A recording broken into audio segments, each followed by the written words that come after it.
Hello, in front of me I've got GARMIN EDGE 540. In this video I'll show you how to enable and disable turn around alert.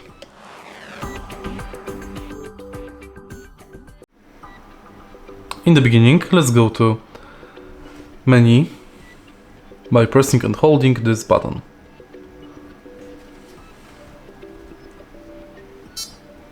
Now activity profiles and select your profile. Next, go to alerts and prompts. Scroll up and find turn around alert. Switch it to enable this function and then select alert add. Confirm and it's done. If you find this video helpful, please leave like, comment and subscribe.